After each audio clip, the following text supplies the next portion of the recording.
তোমাকে আর এই বাড়িতে আমি থাকতে দেব না। আজই আমি তোমাকে এই বাড়ি থেকে বার করে দেবো। কি বলছো ঠাকি তুমি? কি বলছো তুমি এসব? তুমি বাড়ির লক্ষ্মীকে এখন বাড়ি ছাড়া করবে?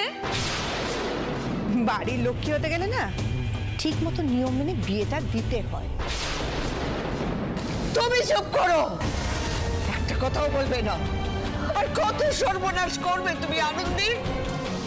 আরে বিয়ের কথা বলছো, কিন্তু স্বয়ং মা দুর্গার ইচ্ছেতেই বিয়ে হয়েছে। আর নিয়ম, সব নিয়মের থেকে বড় নিয়ম হলো স্বামী তার স্ত্রীকে স্বেচ্ছায় তার স্মৃতিতে সিঁদুর পরিয়ে দিয়েছে।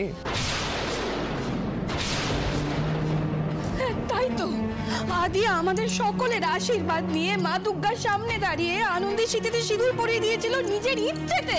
সেদিনই আদি নিজের সর্বনাশ ডেকে এনেছে। সেদিন যদি হঠকারিতা করে এই ভুলটা না করতো তাহলে আজকে ওকে লকআপে থাকতে হতো না। এই মেয়েটার ছায়া এই বাড়ির জন্য অশুভ। ও আনন্দী, মাগো তুই এসব কথা একদম কান্দিস না। তুই এবারের জন্য অশুভ নস, তোর ছায়া অশুভ নয়। তুই তো এবারে সকলকে আগলে রেখেছিস, বাড়ির প্রত্যেকের বুকে তুই সবসময় হাসি ফোটাতে চেয়েছিস। আমার কথাটা শোন, তুই এই বাড়ির বউ, তুই এই অধিকার ছেড়ে কোথাও যাবি না। মুখের কথায় না গেলে ঘাড় ধাক্কা দিয়ে বার করে দেবো। যদিও এটা আমার অনেক আগে করাই উচিত ছিল। বড় খোকা, আজ দাদু ভাই বাড়ি থাকলে তুই এই কথাটা বলতে পারতিস। তুমি এত বড় অদম্য করো না গো, করো না তুমি এত বড় অদম্য। তুমি এটা তো এই বাড়ির বউকে এইভাবে বাড়ি ছাড়া করো না, তুমি করো না। দাদা এই সংসারের মাথা, উনি যা বলবেন আমাদের বাড়ির সবাইকে এই কথাগুলো মেনে চলতে হবে। এটাই আমাদের ধর্ম।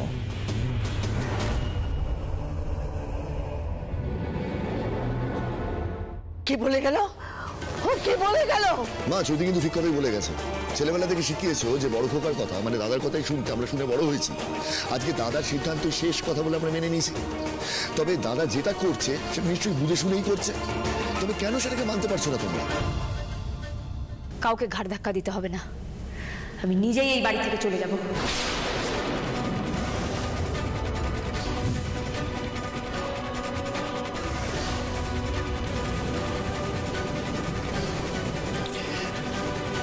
ঠাম্মি, কেঁদো না ঠাম্মি। আমি এই বাড়ি থেকে চলে গেলেও স্যার ঠিক এই বাড়িতে ফিরবেন। দিয়া দিদির অপরাধীরাও শাস্তি পাবে। তুমি শুধু আশীর্বাদ করো তোমার এই হতভাগা দিদি ভাইকে, সে যেন এইটুকু কাজ ঠিক করে করতে পারে। আমাদের পোড়া কপাল দিদি, এবারে মানুষজন বড় অভাগা নেই যারা তোর মতো সৎ মেয়েকে এই সংসারে বেঁধে রাখতে পারলো না। তবে এখনো কিছু হয়নি দিদি, এরপর হবে। জানিস দিদি, তোর মতো সৎ মেয়ের সঙ্গে যারা অন্যায় করেছে তাদের বিচার করার জন্য ঈশ্বর আসবেন। যে পাপ করেছে সে তো শাস্তি পাবি। আর এটাই তো ধর্ম রে দিদি। না না না, কিচ্ছু বোঝাতে আসবে না আনন্দী, আমি কিচ্ছু শুনবো না। এত সহজে সবটা ছেড়ে দিয়ে চলে যেতে পারছিস তাই না? তুই একটা প্রতিবাদ পর্যন্ত করলি না আজ তুই। যেই মানুষটা এতদিন ধরে আমাদেরকে লড়তে শেখালো, সে আজ পুরো লড়াইটা ছেড়ে দিয়ে চলে যাচ্ছে। ওরে বাবা, আবার এসব কেন? বেশ তো তত্তর করে গল্পটা এগোচ্ছিল। আমি তো লড়াই করতেই যাচ্ছি মা, স্যারকে ফিরিয়ে আনার লড়াই, ওনাকে অপমানের হাত থেকে রক্ষা করার লড়াই, এটাই তো আসল বলো। আর আমি তো জানি তোমার আশীর্বাদ সবসময় আমার সাথে আছে। আনন্দী, তুমি কোথায় যাবে? কোথায় বলো? ভালোবেসে আমি যেখানেই যাই না কেন গো সুমনাদি, আমি তো জানি আমি তোমাদের মনে সব সময় থাকবো। আমাদেরকে তুমি একা ফেলে চলে যাবে? হ্যাঁ, এত বছর সবার কথা মুখ বন্ধ করে সহ্য করেছিলাম, তারপরে তুমি আমাদের জীবনে এসে আমাদেরকে বুঝিয়েছো যে আমরাও বাঁচতে পারি, আমরাও মানুষ। আর এখন তুমি চলে যাবে বলো? বিলাপ শেষ হলো?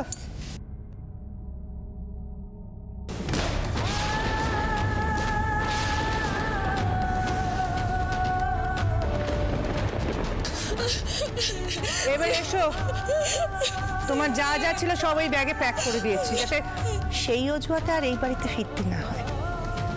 কি হলো? এসো।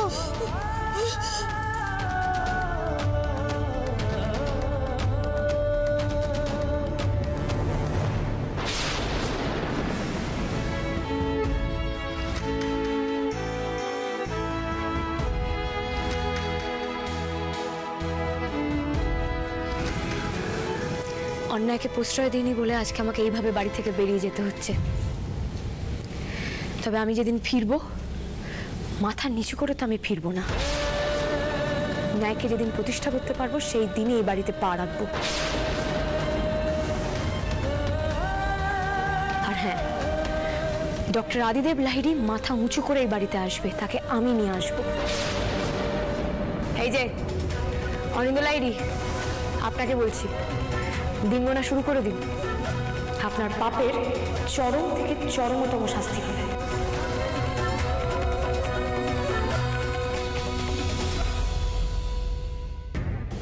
সবই তো ঠিক ছিল, কিন্তু আনন্দে এটা কি বলে গেল?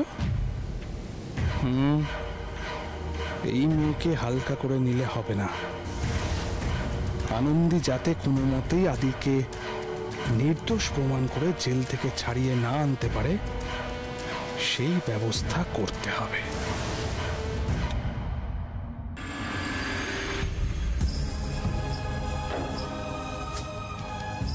তোমাকে আর এই বাড়িতে আমি থাকতে দেব না।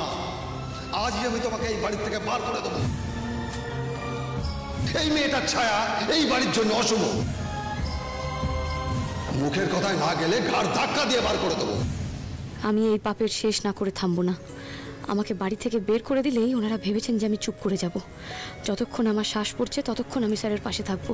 স্যারের মতন একজন সৎ ভালো মানুষ এত বড়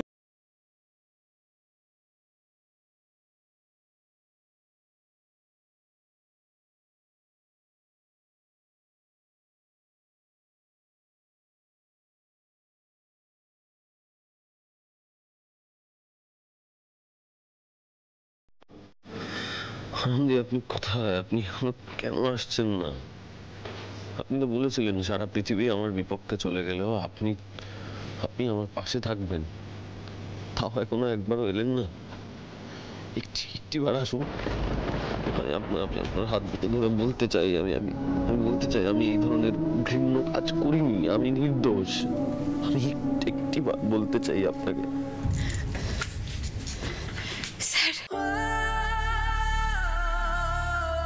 আপনি এসেছেন? আরে কি হলো? এটা কি করছেন? এটা কি আপনার বাড়ির ড্রয়িং রুম নাকি? এভাবে এগিয়ে যাচ্ছেন?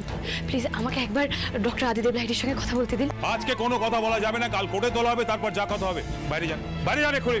আরে শুনুন না, শুনুন, এই একটিবার আনন্দের সাথে আমি কথা বলতে চাই, কথা আছে একটিবার। এই স্যার আপনি শুনতে পাচ্ছেন তো? স্যার দেখছেন তো মানুষটা একবার আমার সাথে কথা বলতে চাইছে, আমি কথা বলেই চলে যাবো। একটিবার বলতে দিন না, একটু কথা বলতে দিন না। চুপ, একটা কথা না। আপনি দেখছেন কি? যান বাইরে নিয়ে যান ওকে, বাইরে নিয়ে যান। আরে বাবা, মানুষটা তো কোনো অপরাধ করেনি। একে তো আপনারা নির্দোষ মানুষটাকে ধরে রেখেছেন, উনি ক্রিমিনাল নন। স্যার আমি প্রমাণ করে দেবো আপনি কোনো অপরাধ করেননি। প্লিজ আপনি এভাবে ভেঙে পড়বেন না। আমি যাচ্ছি, আমি ঠিক প্রমাণ করে দেবো আপনি নির্দোষ। আমি ফিরে আসবো স্যার, আমি ফিরে আসবো। আনন্দী,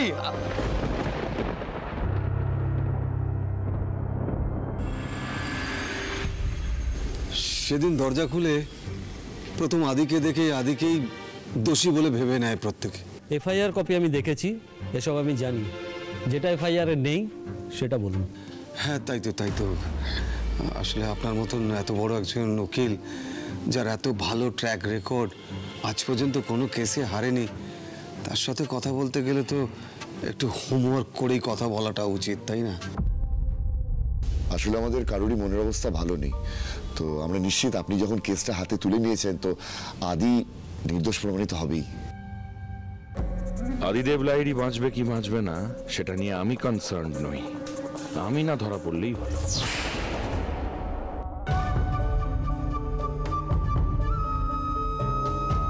শুধু আদি কেন, উনি কেসটা লড়লে লাহিড়ী বাড়ির কোনো ছেলের উপরেই আঁচ লাগতে দেবে না। হ্যাঁ একদম ঠিক কথা, মানে আপনি কেসটা লড়লে আমাদের বাড়ির সব ছেলেরাই সুরক্ষিত থাকবে, মানে আইনের কোনো ফাঁদে পড়তে হবে না। সবাই সবার দিক গুছিয়ে নিতে ব্যস্ত, এই সবের মধ্যে আদিদেব লাহিড়ী না ফাঁকে পড়ে যায়। অবশ্য ফাঁকে পড়ুক, সেটাই তো আমি চাই। দাদা, ও দাদা, দাদা আমি আপনার পায়ে পড়ছি, আমার ছেলেটাকে বাঁচিয়ে দিন আপনি। আমার ছেলেটা এরকম নোংরা কাজ করেনি, আপনি বিশ্বাস করুন। আমার ছেলেটা এই কাজ করতেই পারে না। ও তো সেদিন দিয়াকে বাঁচাতে ওইখানে গিয়েছিল, এবারে কথা কেউ স্বীকার করছে না এখানে। আপনি শুনুন, আপনি সবাইকে জানাবেন যে আদিদেব লাহিড়ী দিয়াকে চিকিৎসা করে বাঁচিয়ে তুলেছে। আমার ছেলে এরকম নোংরা কাজ করতে পারে না দাদা, বিশ্বাস করুন। বিনা দোষে এরকম করতে দেবেন না আপনি। বাড়ির ছেলেরা সমস্ত কিছু বুঝে নিলেন, আমরা কিচ্ছু বুঝবো না। এসব আমি কোথাও যাবো না। ছোট আমি ছেলেটাকে ছোট থেকে বুকে আগলে রেখে মানুষ করেছি। আমার যে ভালো, ওকে তো কেউ চেনে না। বল, আমাকে সবটা বলতে হবে। দাদা দাদা আমার কথা শুনুন, আমার ছেলেটাকে বাঁচিয়ে দিন দাদা। দাদা আমি বাঁচান, আমার ছেলেটাকে বাঁচান। জেদ করো না দিদি, আনন্দে কিন্তু এখনো পাশে নেই যে তোমার পাশে এসে দাঁড়াবে। আর দাদার মাথাটা গরম রয়েছে, কে বলতে পারে বলো তো কার কপালে কি পড়ে। চলো চলে এসো। তুই আমাকে ভয় দেখাচ্ছিস নাকি? হ্যাঁ, মাকে ভয় দেখাচ্ছিস তুই, তাই না? আমি আমার ছেলের অধিকার রক্ষার লড়াইতে এসেছি, যাবো না কোথাও। সুমনা, সুমনা, বিজয়াকে নিয়ে যাও, নিয়ে যাও এখান থেকে। না না, থাকুন না, থাকুন। আপনি তো একটা ভাইটাল পয়েন্ট বলেছেন, আদিদেব লাহিড়ী কেমন সেই ব্যাপারে সবার টেস্টিমনি দিতে, আর কোর্ট এইসব ধরনের স্টেটমেন্টকে গুরুত্ব দেবে। দেয় তো, আদালত এইসব কথার গুরুত্ব দেয় তো। আমি আপনাকে না সবার নাম বলবো, ওর শিক্ষকদের নাম, ওর বন্ধু বান্ধবদের নাম। আপনি সবাইকে জিজ্ঞেস করে দেখবেন, আমার ছেলে এরকম কাজ করার মতো নয়, ও ভালো ছেলে। মোদি ভয় পাবেন না, আপনার ছেলেকে আমি ফিরিয়ে আনবো। আদি আপনার বাড়িতে ফিরে আসবেই।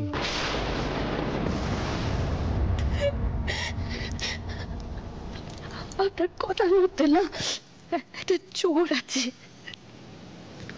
মা দুর্গা আছেন, মা দুর্গা চেয়েছেন বলে আপনি এই কেসটা নিয়েছেন। আমি একটু নিশ্চিন্ত, আমার আদি ঠিক বাড়িতে ফিরে আসবে, ঠিক ফিরে আসবে আমার ছেলেটা। আদি বাড়ি ফিরলো আর আমার সাজানো খেলা শেষ হলো। এত সহজে তো এটা হতে দেওয়া যাবে না। নানা সুপায়ন, কুটি সাজাও, আরো শক্ত করো খেলা, এমন কারসাজি করো যাতে আদির হয়ে কেউ কেসটা না লড়ে।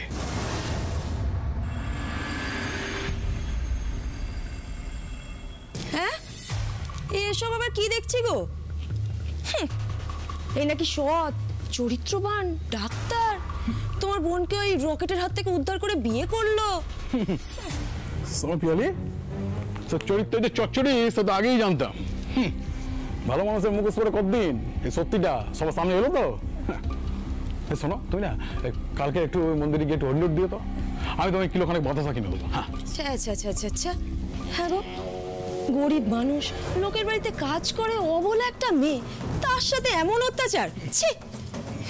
ছি, আর গোটা দুনিয়ার লোক আবার ছ্যাঁচা করবে। বেশ হয়েছে, খুব ভালো হয়েছে। আনন্দ কেমন নাকুচ হয়েছিল বলো, মনে আছে তোমার? ওর শ্বশুর বাড়ি থেকে কেমন অপমান করে তাই দিয়েছিল আমাদেরকে। বেশ হয়েছে, দেখ তোর কি দেখ। দাদা। আনন্দি, তুমি? আমার কি হবে এবার তো তোরা সেটা চোখের সামনেই দেখতে পাবি। খবর দেখে নিশ্চয়ই আর কিছু জানার বাকি নেই। যাকে যাক, আমি কটা দিন এখন এখানেই থাকবো। থাকবি মানে? এটা কি হোটেল নাকি যে যখন খুশি ব্যাগপত্র নিয়ে ঢুকে বলি হলো? এখানে তো থাকা হবে না। থাকা হবে না কেন? এটা তো আমারও বাড়ি ছিল, এখন আর নেই। হ্যাঁ, মনে নেই বড়লোক শ্বশুর বাড়ি পেয়ে এই চম্পাহানিটাকে এমন প্যাকেটে করে ডাস্টবিনে ছুঁড়ে ফেলে দিয়েছিলি? আমাদেরকে দেখলে কেমন করে নাক সিট করতিস মনে নেই? তুমি বড়লোক শ্বশুর বাড়ি থেকে আমাদের দুজনকে কেমন পোকর মতো অপমান করে তাড়িয়ে দিয়েছিলি, মনে পড়ছে না? আর এখন চম্পাহাটি আসতে হলো, তো শেষ ভরসা চম্পাহাটি হলো। হ্যাঁ শোন, তোর সাথে আমি এত কথা কেন বলছি? তোর সাথে এত কথা বলবো না। তুই বেরো এখান থেকে। তুই কি কি করেছিলি তুই সেগুলো ভুলে গেলি? আমি তোকে এমনি এমনি তাড়িয়ে দিয়েছিলাম, এমনি এমনি আমি তোর উপরে রাগ করেছিলাম? আরে তুই তো নিজের ধার শোধ করবি বলে তুই দাদা হয়ে তুই তো নিজের বোনকে ওই রকেটের মতন একটা গুন্ডার সাথে বিয়ে দিয়ে দিচ্ছিলি। এই শোনো, এইসব পুরনো কাসন্দি ঘেটে না এখানে ঘাঁটি গেড়ে বসার চেষ্টা করো না। আর আমরা গরিব হতে পারি, তবু নিজেদের মতো মান সম্মানটুকু নিয়ে বেঁচে আছি। তোমাকে এখানে রেখে না আমাদের সেই মান সম্মান আমরা নষ্ট করতে পারবো না। হ্যাঁ, ধন্বন্তরী ডাক্তার, ভগবান ভগবান তো ভগবানের খেল দেখিয়ে দিল। হ্যাঁ, মুখে একবার চুনকালি লেপে গেল। এই শোন, স্যার না কিছু করেননি, উনি দিয়া দিদিকে বাঁচিয়েছেন। হ্যাঁ থামো তো, থামো। আর তোমার এইসব প্রলাপ না তুমি অন্য কোথাও গিয়ে শুনিও। আর তোমাকে এখানে 5টা মানুষ দেখে ফেললে আমাদেরকে নিয়ে না আবার টানাটানি শুরু হয়ে যাবে। ঠিক, একদম ঠিক কথা বলেছে। এই শোন, যখন আমি বাড়িটা বেচতে গেলাম তখন তো এসে ব্যাগড়া দিলি। আমার শেষ আধা ভরসায় কেমন করে জল ঢেলেছিলি মনে নেই? কেমন বড় বড় কথা বলছিস? হ্যাঁ, নিজের মুখে চুনকালিটা ডাকতে চম্পারি তোর শেষ ভরসা হবে। হ্যাঁ, তুই থাকবি না, এখান থেকে বেরিয়ে যা। শোন, বলে বলে বেরিয়ে যাবি না তো না তোকে আমি ঘর ধাক্কা দিয়ে এখান থেকে বের করে দেবো। হ্যাঁ, এই বাড়িটা যতটা তোর ততটা আমারও, তোর যতটা অধিকার আছে ঠিক ততটাই অধিকার আমারও আছে। কিন্তু তারপরেও আমি জোর করে আমারই বাড়িতে থাকতে চাইবো না, থাকবোও না। আমি চলে যাচ্ছি। তবে এইটুকু শুনে রাখ, স্যার নির্দোষ, উনি কিছু করেননি। আর আমার মাথার উপরে ছাদ থাক বা না থাক, আমাকে দেখে গোটা দুনিয়া লজ্জায় মুখ ঘুরিয়ে নিক, কি আমাকে দূরে ঠেলে দিক, যাই করুক, আমিও বলে রাখছি স্যার যে নির্দোষ সেটা আমি প্রমাণ করবই, করেই ছাড়বো। কেউ আটকাতে পারবে না আমায়।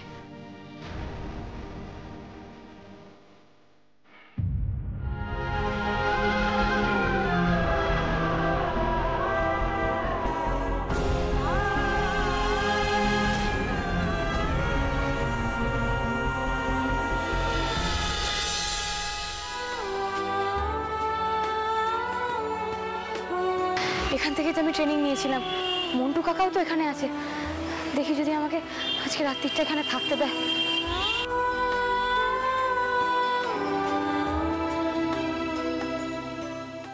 আরে আনন্দ দিদি, এখন এই সময় কারো কিছু হলো নাকি? তোমাকে আমি বলেছিলাম মন্টু কাকা, তুমি আমাকে ওই দিদি দিদি বলে ডাকবে না। এখানে তো সবাই ডাক্তার নার্স, তোমাদের কি নাম ধরে ডাকতে পারি বলো? তোমাদের কত সম্মান।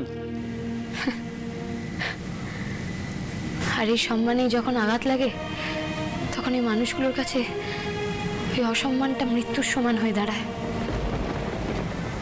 শুধুই মানুষদের ভালোর কথা ভেবে গেছেন, কিভাবে অল্প পয়সায় ভালো চিকিৎসা পাবে, কিভাবে কম টাকায় ভালো ভালো ওষুধের জোগাড় দিতে পারবে, কি করলে গরিব মানুষগুলো একটু ভালো থাকবে, সারাক্ষণ শুধু ওইসবই ভেবে গেছেন মানুষটা।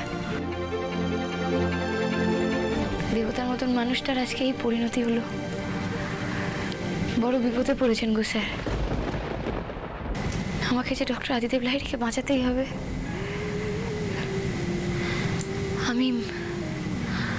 আমাকে আজকের রাতটা এখানে থাকতে দেবে গো কাকা? আমি আজকের রাতটা এখানে থেকে যেতে চাই। এখানে না থাকলে না আমি আর কোথাও জায়গা পাচ্ছি না। আমাকেও তো ওনাকে বাঁচাতে হবে বলো। তুমি এখানে থাকবে? এখানে কি অবস্থা তুমি তো দেখতে পাচ্ছ। আমি বুড়ো মানুষ, কোনোভাবে চালিয়ে দিই, তুমি কি করে থাকবে? আমার থেকেও খারাপ অবস্থায় আছেন গো ওই ডক্টর আদিদেব লাহিড়ী। উনি যদি থাকতে পারেন তাহলে আমিও পারবো। আমাকে আজকে রাতটা এখানে থাকতে দাও না কাকা, আমার আর কোথাও যাওয়ার জায়গা নেই।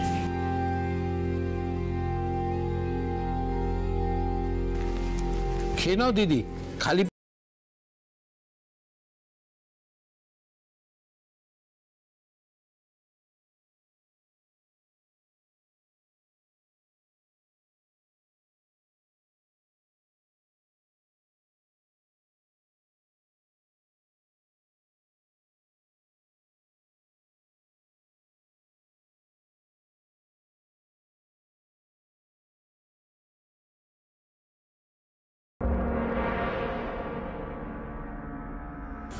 খালি পেটে ঘুম আসবে না, খেয়ে নে।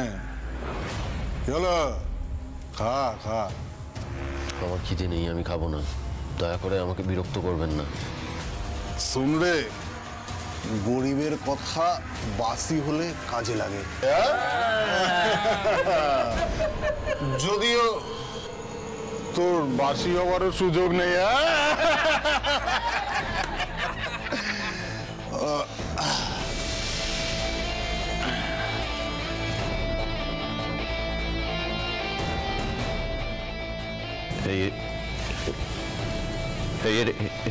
এটা কি? এটা তোর মুক্তি। উড়ে যাবি। এটা তোর প্লেনের টিকিট বে। তোকে তো হেঁটে হেঁটে এখান থেকে বেরোতে দেবো না। তুই এখান থেকে বেরোলে অনিন্দ স্যারকে নিয়ে টানাটানি করবি। অনিন্দ স্যার মোটা টাকা দিয়েছে, বুঝলি? তোকে তো এখান থেকে জ্যান্ত ছাড়বো না। এই তো তোমাকে আমাকে মেরে ফেলবে নাকি? তুই মরবি, তারপর একটা ছোট্ট চিঠি লিখবো তোর হাতের লেখা নকল করে।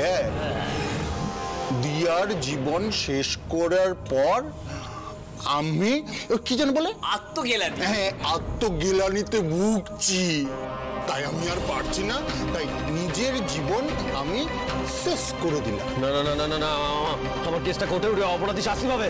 এটা হতে পারে না। তোমার স্যার, স্যার, এটা আমি কি দেখলাম? এইরকম সবটা দেখলাম কেন? তাহলে কি স্যার সত্যি কোনো বড় বিপদ হয়েছে?